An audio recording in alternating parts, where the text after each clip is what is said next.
संजय भाई, बहुत बहुत धन्यवाद। आप सबको सुनाई दे रहा है ना? थोड़ा दिक्कत होता है कि देखें बहुत दूर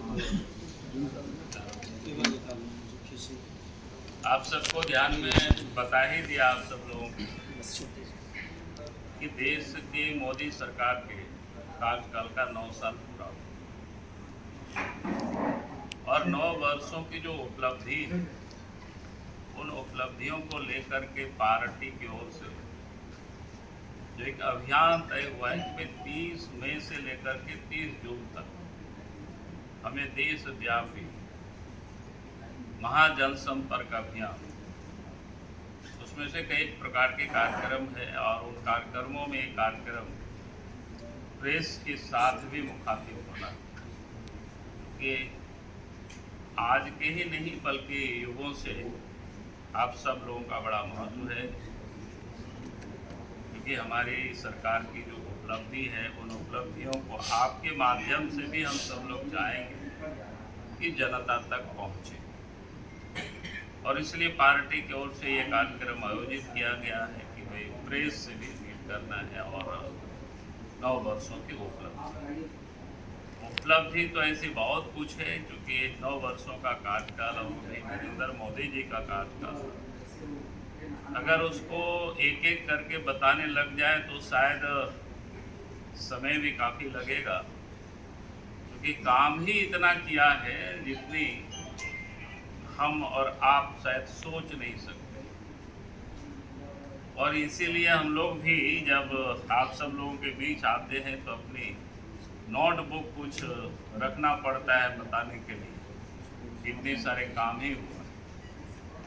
भारतीय जनता पार्टी का शुरू से ही संकल्प रहा है, आज से नहीं, जब पार्टी का गठन हुआ था जनसंघ काल से, सेवा है, सुशासन है, सुरक्षा है और गरीब कल्याण।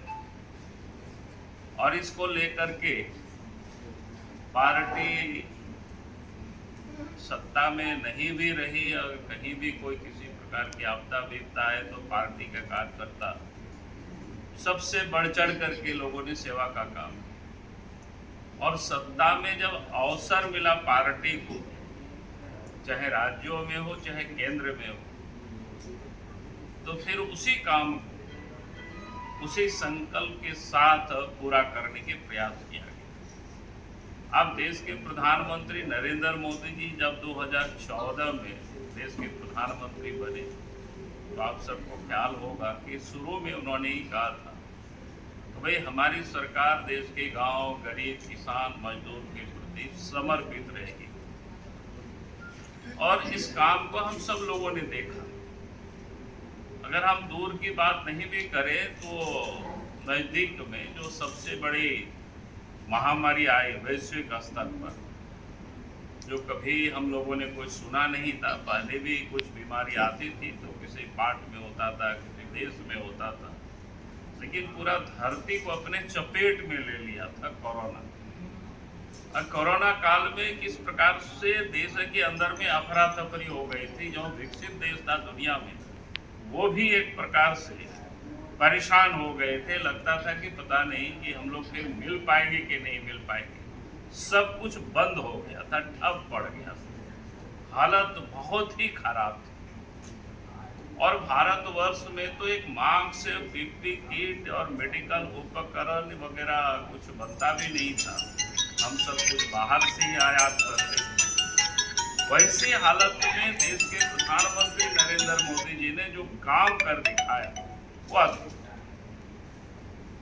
पहले जितनी भी टीका आप सब देखते हैं कि वो सब टीका यानी भारत में आते आते 10-15 साल लग जाता था, लेकिन देश के प्रधानमंत्री नरेंद्र मोदी जी के नेतृत्व में इस देश के वैज्ञानिकों ने जो मेहनत और जो परिश्रम किया, कोरोना की एक नहीं 2 टीका भी भारतवर्ष में लोगों ने तैयार किया और जिसकी बड़ी आलोचना भी हुई उस वक्त। और टीकाकरण का जहां 220 करोड़ टीकाकरण, उससे अधिक इस देश में मुफ्त में कराया गया और दुनिया के 100 से अधिक देशों को भी टीका उपलब्ध कराई गई। ये अपने आप में बहुत बड़ा जिसको कह सकते हैं विशाल। और साथ ही आप सबको ध्यान में है उस समय की काम धाम सब बंद हो गया था, उद्योग धंधे की कैसे लोग जिएंगे, इतनी बड़ी आबादी है देश की। लेकिन उसमें भी आप सबको ध्यान में होगा कि देश के 80 करोड़ की आबादी को मुफ्त में प्रत्येक व्यक्ति प्रत्येक महीना 5 किलो अनाज अभी भी वो चल रहा है, उन्हें उपलब्ध करा। इतना तो यूरोप की भी आबादी नहीं। और देश के लोगों को कोई गरीब भूखे नहीं सोए, इसकी देश के प्रधानमंत्री नरेंद्र मोदी जी ने चिंता की। उस समय जन धन खाते में भी पैसा भेजे। तो ये कोरोना काल का जो भयावह स्थिति था, जिस कुशलता से नरेंद्र मोदी जी ने उस को निपटा और देशवासियों को बचाया। देश ही नहीं बल्कि दुनिया के कई हिस्सों में वैक्सीन गया, वहाँ भी लोग बचे। तो अपने आप को जिसको कह सकते हैं कि मानवता की उन्होंने बहुत बड़ा मिसाइल काम की। तो ये अपने आप में ये अद्भुत है और एक मैं बड़ा जिसको कह सकते हैं कि उपलब्धि और देश के प्रधानमंत्री नरेंद्र मोदी जी के नेतृत्व में ये काम। उसके साथ साथ आप सब ने देखा होगा कि देश के अंदर में पहले क्या होती थी कि गरीब की जो महिलाएं होती थी, घर में शौचालय नहीं होता था, तो शाम की लोग इंतजार करते थे कि कब शाम होगा, तब जाएंगे शौच करने के लिए। यानी एक प्रकार की जो स्थिति भयावह। ये देश के प्रधानमंत्री नरेंद्र मोदी जी ने जब संकल्प लिया तो पूरे देश के अंदर में इसको क्या कहते हैं कि इज्जत घर जिसको नाम दिया गया, और गरीबों के यहाँ तक उसको बनाया गया, जहाँ 2014 तक 39% घरों में ही शौचालय हुआ करता था। लेकिन देश के प्रधानमंत्री नरेंद्र मोदी जी के बनने के बाद 9 वर्षों में वो 100% की में पहुंचा दिया गया। तो अपने आप में बड़ी उपलब्धि है। फिर गरीब को घर नहीं नसीब था। देश के प्रधानमंत्री जी का संकल्प है कि हम देश के सभी गरीबों को एक छत मिले, उनको अच्छी घर मिले। तो प्रधानमंत्री आवास भी देश में लगभग 4 करोड़ करीब वो भी बना है देश के अंदर में, और काम चल रहा है तेजी से। तो ये गरीबों के लिए जिस प्रकार से फिर गांव घरों में पहले या शहरी क्षेत्रों में भी लोगों को गंदगी क्या कहते हैं, नदी नाला का पानी लोगों को पीने के लिए मजबूर रहते थे, उस दिशा में भी देश के प्रधानमंत्री नरेंद्र मोदी जी ने चिंता की कि नहीं, हमें उन गरीबों के यहाँ तक भी नल से शुद्ध जल, पेयजल हमें उनको पहुँचाना है। तो अभी तक देश में 12 करोड़ से भी कहीं अधिक लोगों के घरों में नल से जल पहुँचाया गया है, और ये काम चल रहा है अभियान। ऐसा मैं नहीं कह रहा हूँ कि काम पूरा हो गया, लेकिन इन 9 वर्षों में इतनी तेजी से ये काम चल रहा है। आप सब लोग सब जगह देखते भी होंगे। फिर उसी प्रकार से गरीबों के लिए पहले आप सबको ध्यान में होगा कि गरीब तो सोच नहीं सकता था कि उनके घर में भी कोई गैस का कनेक्शन होगा, गैस की चूल्हा होगा। जो कि गरीब को छोड़ दीजिए, जिसके पास शहर में भी पैसे होते थे। तो हमें याद है कि हम पहली दफ़ा 98 में हम MP बने थे।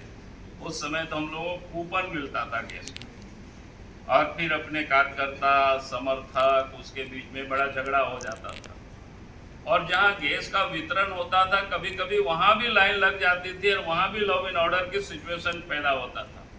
लेकिन आज देश के प्रधानमंत्री नरेंद्र मोदी जी ने लाइन लगना तो छोड़ दीजिए, जो गरीब कभी सपना में नहीं सोचता था कि उनके घरों तक अब गैस की उपलब्धता हो गई, गैस की कनेक्शन बाकी उनको मुफ्त में उपलब्ध करा दी गई। तो ये, और उसके साथ साथ गरीबों के साथ क्या था, बड़े जो पैसे वाले होते हैं तो बीमा अपना करा लेते हैं इलाज के लिए। गरीब बड़े अस्पतालों में इलाज नहीं करा पाते थे, देश के प्रधानमंत्री नरेंद्र मोदी जी के प्रयास से विश्व का जो सबसे बड़ा स्वास्थ्य सेवा का जो कार्यक्रम आयुष्मान भारत योजना के तहत यानी गरीब से गरीब व्यक्ति भी 5 लाख रुपया तक की वो इलाज करा सकते हैं। उसके लिए भी बीमा की जो प्रीमियम होता है भारत सरकार देती है और आज उसका भी लाभ लोग उठा रहे हैं। देश में 50 करोड़ से अधिक की आबादी को उससे कवर किया गया है। ये बहुत बड़ा योजना है विश्व का अपने आप। और उसके साथ साथ जो गांव घरों में जागृति नहीं होती थी, महिलाएं विभिन्न प्रकार की बीमारी से पीड़ित होते थे, तो 1 रुपया में आपको क्या कहते हैं सैनिटरी पैड भी उपलब्ध कराया गया, जगह जगह पर मिल रहा है सस्ते में। फिर सस्ती दवा की भी दुकानें, जिसको कहते हैं ना कि औषधि जेनरेटिक जो दवा कहते हैं जन औषधि केंद्र, उसके भी 9,300 ऐसी केंद्रों की स्थापना की गई। तो इस प्रकार से गरीबों के लिए अनेकों योजना, जो आपके समझ मैंने कुछ योजना रखा, किसानों के लिए भी पहले खाद की काफ़ी किल्लत होती थी, खाद मिलता नहीं था, लेकिन देश के प्रधानमंत्री नरेंद्र मोदी जी ने एक तो उसकी कीमत को बढ़ने नहीं दिया, दूसरा कि पर्याप्त मात्रा में अब खाद उपलब्ध है बाजारों में, कोई दिक्कतें नहीं होती है। और साथ साथ नीम कोटेड यहाँ पर यूरिया भी तैयार हुआ, अब लिक्विड्स के शकल में अब खाद भी मिल रहा है। तो इस प्रकार से और किसानों के खाते में जो खास करके जो मार्जिनल जो किसान है, लघु जो कृषक है, उनको क्या होता था कि बुनाई का जो समय होता था उसके लिए उनको लोन या बाकी सारे कर्जे लेने पड़ते थे। तो देश के प्रधानमंत्री ने किसानों के खाते में भी डायरेक्ट क्या कहते हैं उसको 6,000 रुपया सालाना किसानों के खाते में सीधे पैसे भेज रहे हैं। यह आप सबको ध्यान में है। फिर पार्टी जो कि सामाजिक दृष्टिकोण से जो आर्थिक रूप से पिछड़ा थे, उनके लिए भी 10% का जो कोटा निर्धारित किया गया। फिर पिछड़ा आयोग को संवैधानिक दर्जा दिया गया। जो पहले दिव्यांग जो होते थे उनको फिर दिव्यांगों की जो कैटेगरी बनी हुई थी 7 प्रकार की, तो उसको बढ़ा करके 21 किया गया ताकि अधिक से अधिक दिव्यांग उस कैटेगरी में आ सके। और फिर ये बहुत बड़ा जिसको कहते हैं सामाजिक क्रांति के क्षेत्र में एक बड़ा कदम है। फिर गति और प्रगति जिस प्रकार से हुई है देश के अंदर में, कनेक्टिविटी जो बढ़ा है, पहले एयर कनेक्टिविटी अगर आप देखें तो पहले 2014 तक 74 एयरपोर्ट, आज 9 वर्षों में मोदी के शासन में कार्यकाल में 74 नए एयरपोर्ट, यानी जितना पहले था उतना ही 9 वर्षों में तैयार हो गया और चालू भी हो गया, चल भी रहा है। तो ये अपने आप में काफ़ी बड़ी बातें हैं। फिर उसके साथ साथ रोड कनेक्टिविटी के भी काफ़ी तेज़ी से बढ़ रहा है और उसकी गति आप सबको ध्यान में मैं दिलाना चाहता हूँ कि एक तो रिकॉर्ड टाइम पर जो प्रत्येक दिन 837 किलोमीटर रोडें बन रही है। और कंस्ट्रक्शन के क्षेत्र में जहाँ 2014 तक 91,000 किलोमीटर नेशनल हाईवे 2014 तक, और 9 साल में 53,000 नेशनल हाईवे यानी किलोमीटर नेशनल हाईवे बनाए गए। तो ये आप सोच सकते हो कि भाई किस गति से काम चल रहा है। ये प्रगति का एक सूचक है। और उसके साथ साथ यानी कनेक्टिविटी के नए रास्ते भी ढूंढे गए। पहले वाटरवेज नहीं हुआ करता था, लेकिन 2014 के बाद देश में इन 9 वर्षों में 111 ऐसे वाटरवेज पूरे देश में निकाला गया है, जिसमें से लॉजिस्टिक यानी बाकी ट्रांसपोर्टिंग कॉस्ट वगैरह कम पड़ता है, उसको भी शुरू किया गया। ट्रेनें भी आप सबको ध्यान में होगा कि एक बड़ी घटना हुई हम सब लोगों के सामने, वो बड़ा दुखद है। लेकिन जिस प्रकार से देश के अंदर में 20 नए इन 9 वर्षों में बुलेट ट्रेन क्या कहते हैं वंदे भारत एक्सप्रेस ट्रेन चलाई गई। और भी आगे उस दिशा में काम चल रहा है, हर जगह को जोड़ना, जो कि वर्ल्ड क्लास की अच्छे से अच्छी सुविधा और बाकी लोगों को यात्रा का सफर मिल सके। पहले शहरों में 5 शहर में मेट्रो ट्रेनें चलती थी, आप देश के 15 शहरों में इन 9 वर्षों में मेट्रो ट्रेन अब चल रही है, चालू किया गया। तो ये अपने आप में रिकॉर्ड जिसको कह सकते हैं। उसी प्रकार से 2014 तक 7 एम्स था देश के अंदर में, लेकिन 7 में भी मैं कहूँगा कि 1998 के पहले मात्र 1 एम्स था। जब अटल बिहारी वाजपेयी जी देश के प्रधानमंत्री बने तो 6 नए एम्स खोले गए, और तब 2014 तक 7 था, और इन 9 वर्षों में देश के अंदर में नए 15 एम्स खोला गया। तो ये अपने आप में एक रिकॉर्ड जिसको कह सकते हैं, जिस गति से और तेजी से काम चल रहा है। उसी प्रकार से मेडिकल कॉलेजों की संख्या 2014 में 641 मेडिकल कॉलेज पूरा देश, और इसी कारण से आप सबको ध्यान में होगा बहुत बड़ी संख्या में बच्चे बाहर जाते हैं पढ़ने के लिए। आज भी जब रशिया और यूक्रेन के बीच में युद्ध हुआ तब पता चला कि 20,000 की संख्या में यूक्रेन यहाँ के बच्चे पढ़ाई के लिए गए हुए, और फिर उनको लाया गया। तो देश के प्रधानमंत्री का प्रयास है कि भाई देश के हर जिला में मेडिकल कॉलेज बने, ताकि हमारे बच्चे यहीं स्किल्ड हो, यहीं डॉक्टर्स बने और बाहर उनको जाना नहीं पड़े।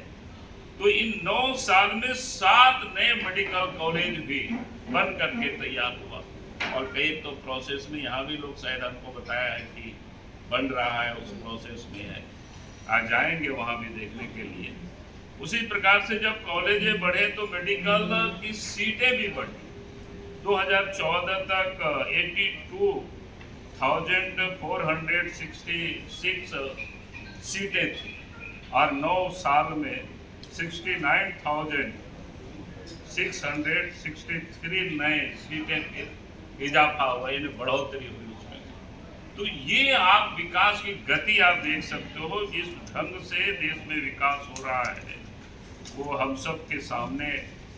और उसी प्रकार से IIT जो 2014 तक 16 था, ये 9 साल में 7 नए और IIT बनाए गए।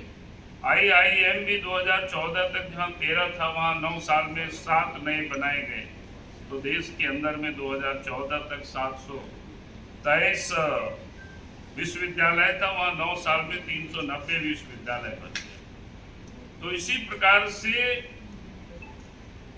रेलवे स्टेशन को भी आप सौंदर्यीकरण, जैसे एयरपोर्ट में हर प्रकार की जो फैसिलिटी होता है, कोशिश हो रही है कि वहाँ भी बूढ़े बुजुर्ग जाए, उसी प्रकार से बने, उसको भी किया जा रहा है विश्व स्तर का। तो इस प्रकार से अनेकों, हम लोग जब यहाँ आए तो रीवा में गए थे, रीवा में हम लोग गए थे टनल देखने, तो वहाँ पर देखे कि एक बड़ा पावर प्लांट लगा हुआ है, एशिया का सबसे बड़ा।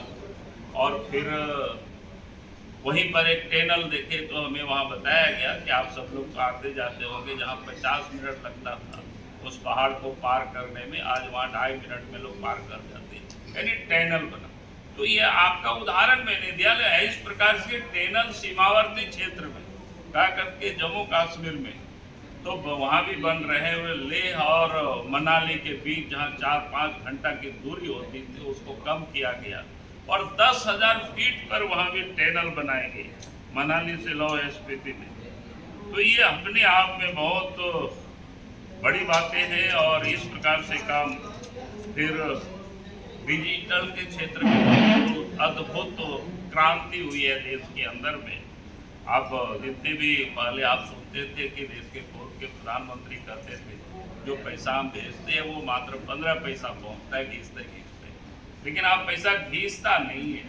देश के प्रधानमंत्री नरेंद्र मोदी जी एक बार स्विच वहीं दबाते हैं और सीधे खाते में आ जाता है। अब ये व्यवस्था पूरे देश में, चाहे वो बीमा की हो, पेंशन की हो, सब्सिडी हो, बच्चों के स्कॉलरशिप हो, किसानों के खाते में हो, जनधन खाते में पैसे हो, अब सीधा उनके पास पहुंच रहा है। तो ये डिजिटल क्रांति का एक बड़ा विशाल आपने डिजिटल क्रांति का देखा किस प्रकार से कोरोना काल में भी दुनिया के जो विकसित देश थे, जिन लोगों ने टीका लिया तो अमेरिका जैसे देश में भी हाथ से लीक करके पूंजी लोगों को थमाते थे। लेकिन आप भारतवर्ष में आप सबने देखा, जो टीका लीजिए और अपना आधार बाकी वगैरह डाल दीजिए, आपके पास कार्ड तुरंत पहुंच जाता। मैंने कितना मिनट भी नहीं लगता था। इधर आपका सुई क्या कहते हैं टीका लगा रहा है, इधर आपका फॉर्म भर दिया तो आपके पास कार्ड पहुंच गया। तो ये भारत में अद्भुत, और 5G टेक्नोलॉजी आप भारत में ही निर्मित हुई। तो इस प्रकार से सस्ते इंटरनेट आप पहले याद करिए, आप सब लोग, हमें याद है कोई बाहर से लोग बात करता था तो हम लोग को घर से बताना पड़ता था कि नहीं भैया अभी बेटा अभी का इतना ही बात करो, बिल उठ रहा है, पैसा बहुत लग रहा है। अब तो बिल्कुल सस्ता हो गया, अब सबको उपलब्ध है। हर चाहे मजदूर हो, चाहे किसान हो, चाहे हम लोग कहते हैं हरवा चरवा, सबके पास आज यानी नेट भी है और मोबाइल भी है, ये सब कुछ सस्ता हो गया। डिजिटल लेन देन भी काफ़ी बड़ा है। रिकॉर्ड स्तर पर इस देश का जो इंपोर्ट है वो भी अर्थव्यवस्था तेजी से बढ़ रहा है। ग्लोबल जो इनोवेशन है उसका इंडेक्स है, जो भारतवर्ष में पहले निर्माण का काम बहुत कम होता था, इनोवेशन बहुत कम, रिसर्च बहुत कम होता था, उसमें से भारत 2014 तक 83वें स्थान पर था। आज 2022 में 46 स्थान पर पहुंच गया। यूनिकॉर्न भी आज तो 100 से प्लस में चला गया है। और भारत की अर्थव्यवस्था जहां 2014 में 10वां स्थान पर था, आज वो 5वां स्थान पर पहुंचा।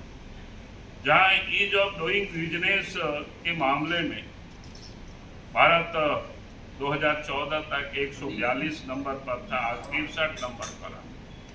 और रिकॉर्ड कोरोना के काल भी रहा, लेकिन इन 9 वर्षों में 900 से अधिक बिलियन डॉलर की इस देश के अंदर में इन्वेस्ट किया गया है। अपने आप में एक बड़ी रिकॉर्ड है, और देश के विभिन्न हिस्सों जो कि दुनिया में इतनी तेजी से इस क्षेत्रों में नहीं हुआ है। जहां मोबाइल की मैन्युफैक्चरिंग भी यहाँ पर जहां 2014 तक 12वां स्थान पर था, आज दूसरा स्थान पर है। ऑटोमोबाइल 7वां पर था, वो आज तीसरा स्थान पर पहुंच गया। और स्टार्टअप भी आज 1 लाख से प्लस कर गया है। तो अपने आप में ये बहुत तेजी से जिसको कह सकते हैं काम। फिर रक्षा के क्षेत्र में भी, सुरक्षा के क्षेत्र में हम सबको पता ही है कि 2014 के पहले क्या होता था। हर शहरों में, देश के भिन्न शहरों में, यहाँ तक कि पार्लियामेंट को भी नहीं छोड़ा था। लेकिन मोदी जी के प्रधानमंत्री बनने के बाद, पुलवामा और पठानकोट के बाद जो सर्जिकल स्ट्राइक हुआ और एयर स्ट्राइक हुआ, उसके बाद देश में आज सुकून से हम सब लोग जी रहे हैं। अब ये चिंता नहीं होती है कि कहीं पाकिस्तान से कोई हमला हो जाएगा।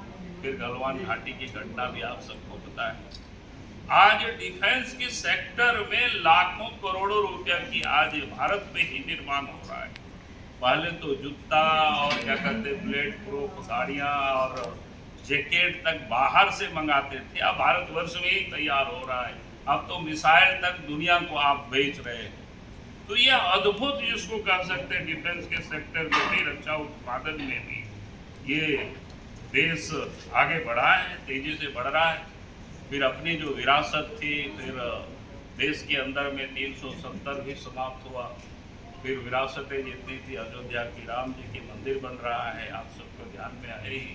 काशी विश्वनाथ की कॉरिडोर है, या करतारपुर है, फिर आपकी महाकाल का केदारनाथ। तो इस प्रकार से जो अपनी विरासत है उसको भी किस प्रकार से विकसित किया जा रहा है, वो किसी से छुपा हुआ नहीं है। तो हमने ये संक्षिप्त में आप सबके समक्ष ये विषय को रखा है कि देश के अंदर में नरेंद्र मोदी जी के शासन जो विकास का काम बोलता, और इसलिए पार्टी ने तय किया कि भाई हमें इन विकास के कामों को घर घर तक पहुंचाना है, और आपके माध्यम से भी पहुंचे। इसी के निमित्त ही आज आप सबके बीच में यहाँ मुखातिब हुए। बहुत अच्छा लगा आप सब लोगों से, बहुत बहुत अच्छा। मानवर कुछ जिले की सवाल हैं यहाँ जो जिले को आज तक भी दाग के तौर पर देखा गया, NH 39 हो गया, जो लगातार जब से मोदी सरकार बनी है तब से निर्माण कार्य ही चल रहा है। अभी तक सिंगरौली के लिए अब नहीं सर, आपने बोला 15% कांग्रेस सरकार में पहुंचता रहा होगा, लेकिन अब तो डायरेक्ट पैसे पहुंचने फिर निर्माण कार्य पूर्ण क्यों नहीं हो रहा है? नहीं, निर्माण काम तो आप बता रहे हो चल रहा है, तो चल रहा है तो जरूर पूरा होगा, इतना आपको सर 14 वर्षों से चल रहा है। अब चल रहा है, कहीं कोई परेशानी होगी किसी का? 100 महीने में नहीं बन पाई सीधी सिंगरौली। नहीं, मैं कह रहा हूँ किसी कारण से कहीं विलम्ब हुआ होगा, लेकिन काम चल रहा है तो काम जरूर पूरा होगा। कभी कभी मामला थोड़ा सा फंसता है, कहीं कॉन्ट्रैक्टर भाग गया, कभी कभी कुछ हो जाता है, इसमें कई परेशानी होती है, लेकिन नियत बिल्कुल मोदी जी का साफ है। ब्रांडी जी आपने पूरा बखान किया, मैंने बखान नहीं किया भाई, नहीं, काम हुआ मैं उसी मोदी को बताया। नहीं तो बखाना है, आपने पूरा मोदी सरकार का बखान किया। सबसे बड़ी समस्या वही NH 39 की है। कल बड़ी दुर्घटना हुई है सीधी जिले में, बलकर पलटा है, कई लोगों की मौत हुई है। ये सड़क बन जाती, ये बलकर सीधे रोड से जाता। अच्छा, बन जाएगा, निश्चित बन जाएगा, ऐसे जैसे 14 सालों से तो ऐसे बन जाएगा। सर अभी तक बीजेपी ने कोई ऐसा जिले में काम नहीं कर पाया जो कह सके मेरा काम पूर्ण कर चुका है। एक मेडिकल अभी तैयार हो, हवाई पट्टी कंप्लीट नहीं हो पाई, NH नहीं बन पाया, जो बड़े कार्य रहे केंद्र सरकार के। रेलवे की स्थिति कई जगह शिलान्यास हुए, लेकिन अभी तक वहाँ रेलवे स्टेशन ही की तैयारी हो गई, रेल की पटरी नहीं पता चली। इसी मध्य प्रदेश की कई जगह चर्चा है। एक बार में नहीं बनता है। मैं आपको बता रहा हूँ, हम जब सतना आए तो सतना में मेडिकल कॉलेज का हमको दर्शन कराया, पूरी बन करके तैयार हो गया, उद्घाटन भी हो गया।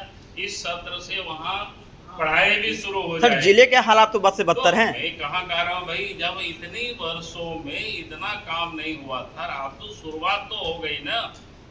अब शुरुआत हो गई तो काम पूरी होगी, मैं ये विश्वास के साथ। 14 वर्षों से बंद है सड़क, कब अंत होगा सड़क? अरे भैया, ऐसे बेमौत लोग मारे जाएंगे। देखिए मैं क्या कह रहा हूँ, मैं कह रहा हूँ कि एक साथ आप कहेंगे कि सब काम एकदम एक साथ तुरंत हो जाएगा, ऐसा नहीं है। लेकिन काम जब शुरुआत हुआ है, जो लोग बोलते हैं ना काम क्या बोलते हैं, नाधा सो साधा, इसके बाद तो काम होना ही है। मानव एक सवाल और है, यहाँ पर कई सांसद जैसे आज विधायक राज्यसभा सांसद रहे हों चाहे अपनी सांसद रही हों, तमाम ग्रामीण क्षेत्रों को गोद लिया गया है। अभी तक उन ग्रामीण क्षेत्रों की जो गोद या सांसद लिए हों, केंद्रीय से नेतृत्व करती हूँ, अभी तक वहाँ पर बदलाव नहीं देखा गया, जो उसको तस बना हुआ है। आज भी लोग मुझे गोदी में ही रहने लायक आपने नहीं देखा होगा, या आप शहर में ऐसा मैं तो ग्रामीण वहीं से बिलोंग ही करता हूँ। गोदी में ही रहने लायक, उतारने लायक नहीं मेरी हुए बात तो सुन लीजिए ना, क्योंकि मैं भी गांव से आता हूँ और जंगल से आता हूँ। सर मैं तो उस गांव से आता हूँ ना। वही मैं बता रहा हूँ यार, 2000 के पहले भारतवर्ष के लाखों गांव जहां तक सड़कें नहीं पहुंचे, लेकिन जब बीजेपी की सरकार बनी तो प्रधानमंत्री ग्राम सड़क योजना के माध्यम से पहले 1000 की आबादी की गांव को पक्की सड़कों से जोड़ा गया, फिर 500 की गांव को पक्की सड़कों से जोड़ा जा रहा है, फिर 250 की गांव को पक्की सड़कों से जोड़ा जा रहा है। आज मैं दावे के साथ कह सकता हूं कि हिंदुस्तान के मैक्सिमम गांव तक आज सड़कें पहुंची है, क्योंकि मैं भी जंगल से आता हूं, आपके पड़ोस झारखंड से मैं आता हूं, इसलिए मुझे इस बात की पता है। ये मैंने कभी भी नहीं कहा कि ये सब कुछ समाप्त हो गया काम। पहले गांव घरों के लोगों ने बिजली नहीं देखा था, लेकिन जब से केंद्र में बीजेपी की सरकार बनी, उन सुदूर जंगलों में भी अब बल्ब जलता है। कहीं नहीं होगा, कहीं कम हुआ होगा तो कहीं वहां भी पहुंचेगा। लेकिन मैंने क्या कहा कि बीजेपी के राज्य में इस प्रकार से जो विकास का काम प्रारंभ ही नहीं हुआ, कहीं काम हुआ, कहीं प्रारंभ है, कहीं पूरा। सर हमारे जिले में तो नहीं लगता है कुछ हुआ हो, क्योंकि लगातार जब भी हम लोग फील्ड में जिला में मैं देख लूंगा डाटा। आए हैं तो भ्रमण जरूर करिए। यहाँ का डेवलप फंड इतना आता है कि यही पैसे लगा के विकास हो जाएगा, लेकिन इसका कहीं और जगह यूज हो रहा है डेवलप फंड। कहीं तो विकास हो रहा है ना भैया। सर जिले के हालात तो वही है ना। यहाँ के लोगों को छोड़ के बाकी नहीं, मैं आपको सर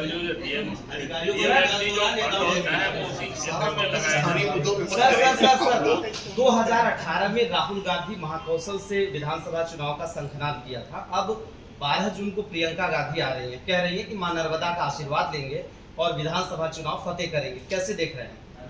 अब देखिए, हर पॉलिटिकल पार्टी जब चुनाव के समय आता है तो लोग दौड़ते हैं। हमारी पार्टी तो 365 दिन लगातार काम करते रहती है, इसलिए बाकी लोग जब चुनाव आता है, जैसा कहते हैं ना बरसाती जो मेढक होता है, तो उस प्रकार से लोग उठते हैं। महंगाई पर भारतीय नहीं कहा, जनता कुछ पार्टी महंगाई को पर भी सदैव जोर काम करती दीजिए। और कांग्रेस कह रही है कि आदिवासी, चूंकि मध्य प्रदेश में 21% जो है आदिवासी है, करीब 2 करोड़ के करीब है, और कह रहा है कि आदिवासी कांग्रेस के साथ है, और बीजेपी तो ऐसे ही कह रही है कि हमारे साथ है। कह रहा है कि पेशा एक्ट जो है वो भी कांग्रेस के सरकार से ही लाएगी। कैसे देख रहा है इसे? कांग्रेस की बात से कितने सहमत है?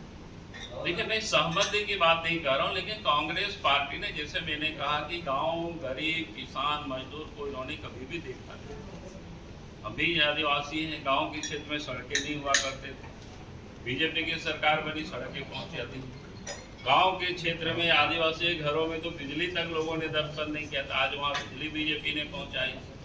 तो कांग्रेस बीजेपी की राजनीति करती रही है, लेकिन बीजेपी के लिए उन्होंने कुछ किया नहीं। सर बहुत मामूली जिसको बोलते हैं।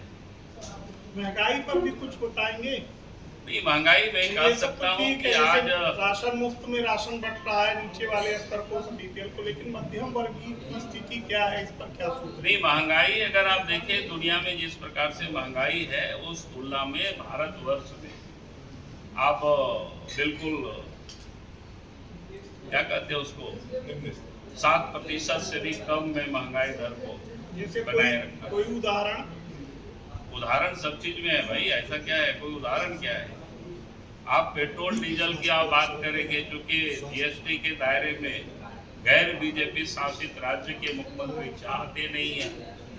अगर वो जिस दिन जीएसटी के दायरे में वो चाह जाएंगे, अब जीएसटी में आ जाएगी, तो पेट्रोल डीजल की कीमतें भी कम होगी और बाकी चीजों का भी लॉजिस्टिक कॉस्ट कम हो जाएगा, तो स्वाभाविक रूप से और चीजें सस्ती हो जाएगी। सर, केंद्र सरकार ने आप लोगों को जिम्मेदारी दी है, कई पार्टी सिलेंडर 450 रुपए से 1150 रुपए पहुंच क्षेत्रीय भी गया। नेता है, उनमें नाराजगी है कहीं न कहीं, तो क्या उन लोगों को अच्छा, आपका शादी हुआ है कि नहीं?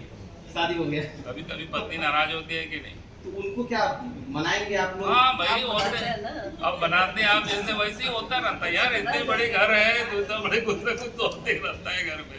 सर जिले की बात करें देश की, अगर तो जिले की स्वास्थ्य और शिक्षा की स्थिति सुधर पाएगी या फिर जो अभी अब तक रिकॉर्ड बनते आ रहे वही चलते रहे? क्योंकि हाँ, बिल्कुल सर सुधरेगी। सर इसमें मेरा एक सवाल है कि विधायक हो, मंत्री हो या फिर जो सांसद हो, एमपी हो, उनके बच्चों की भी अगर हमें लगता है कि जो दवा है या शिक्षा है सरकारी संस्थानों में अगर होने लगे तो गरीबों के भी इसका लाभ अच्छा से मिल सकेगा। क्या यह बात ऊपर तक जाएगी? ये मैंने पहले ही कहा कि उसको सुधारने की दिशा। सर उनके लिए भी तय हो जाए ना कि अगर इनके हो तो सरकारी संस्थानों में हो, क्योंकि गवर्नमेंट के लिए काम करते हैं सर। देखिए, वो तो देशव्यापी आज से उसकी लड़ाई नहीं चल रही है, वर्षों से चल रही है। तो उम्मीद है सर तो इतना काम विकास में भी हो जाएगा। कोई भी काम डेमोक्रेसी में आप मोनोपोली नहीं कर सकते। अगर देश के सभी पार्टी के नेता अगर चाहेंगे इस प्रकार के कानून बनाना, तो फिर उस वक्त बनेगा। बाकी अगर आप कहेंगे कि भाई ऐसा करेंगे, तो कल आप कह देंगे कि भाई आपने ऐसा क्यों किया, तो ऐसा नहीं होता है।